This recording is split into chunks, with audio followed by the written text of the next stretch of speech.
Good morning. You listen to FloorDaily.net, and I'm Kemp Harr. This morning, my guest is Harlan Stone, the CEO of HMTX. Harlan, how you doing? I'm just great today, Kemp. Thank you. You've been busy. Today, you cut the ribbon on the house upon the hill. We've done an interview about that before. This is your mixed-use commercial space that was built with the guidance of Jason McLennan, who's a thought leader in sustainability and design. It's up there in Norwalk, Connecticut. You cut the ribbon on it today and had the governor of Connecticut there, Greg Lamont. Tell us about today's event. It was a great event today. First of all, it's a beautiful day up here in Connecticut. It's about 80 degrees, sunny, crisp air, still a little bit like summer and a little bit like fall, which of course starts tomorrow. So we are enjoying that seasonal change here, and the event took place outside primarily. It was great to have the governor here. The mayor was here for the third time, and also our state senator was here, who happens to be the leader of the state senate here in Connecticut, Bob Duff. And we really had a wonderful time and celebrated this building. Jason McLennan, who's also our not only advisor, but he's the architect and primary designer of the building, was here along with his crew and a whole bunch of people from Norwalk and the flooring industry. From what I'm hearing, because I had Darius there today at your event, it's solar powered. You actually take rainwater and reuse it. I mean, it's everything that you want in a living building project. So it's designed to not have any carbon affect quite the space. And you want this to be an inspiration space. When I was there, it was under construction, and we would have had to have ridden a steel beam to get to the top.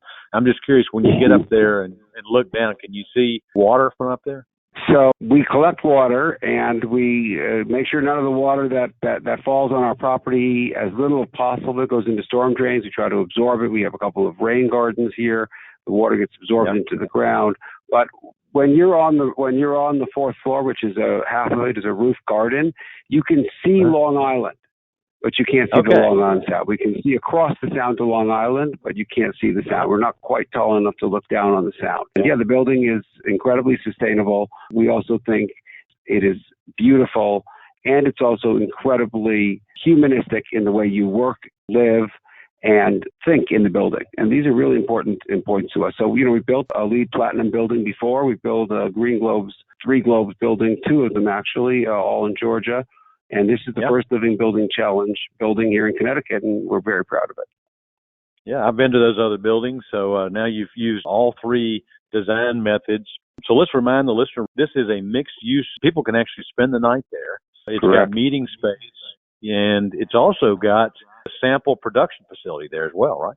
Rapid prototyping, digital printing, 3-dimensional digital printing. So we're able to work with customers, designers, our customers' customers, to create unique patterns, alter them, visualize them by projecting them on a floor. And once we see a product we really are happy with, that our customers are happy with, our designers are happy with, we can then go to the next room and put a blank piece of multi-layer flooring into a machine. It comes out printing the pattern, the color, and the embossing all in one shot.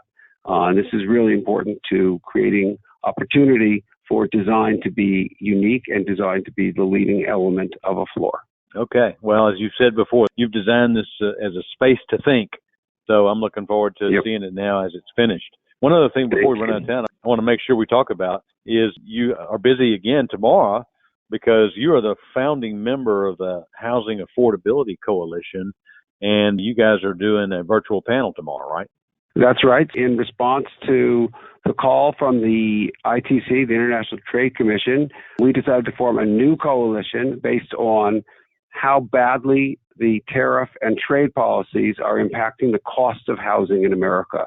As we all know, the housing costs are rising, and the ability for new families to be able to buy a house is receding. So we are putting forward the important message that the government can take steps to reduce the cost of a house by getting rid of the tariffs.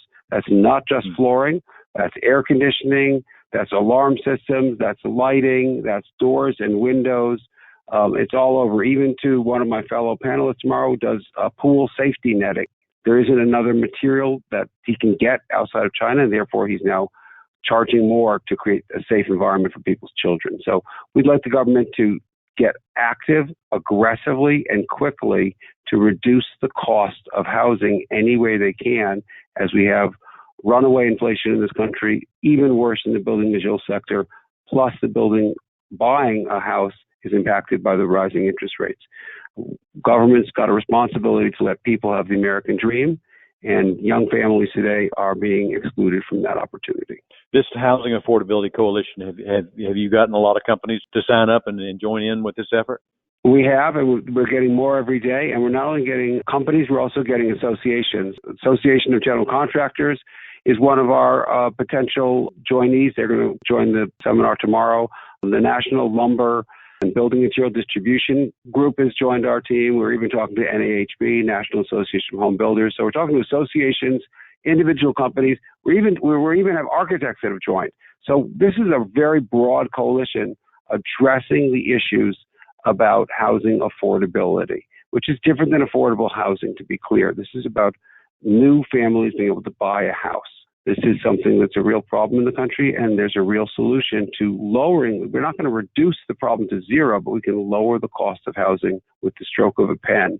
And we believe that the president and the administration should do this today.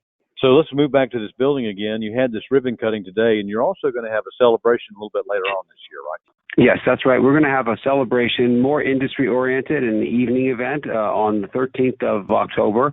Looking forward to, bringing a lot of like-minded people together who care about sustainability, who care about design, leaders in my category of flooring and around the whole industry, to spend some time here and really enjoy and celebrate this as it's now will have been moved in by then, not just finish the construction.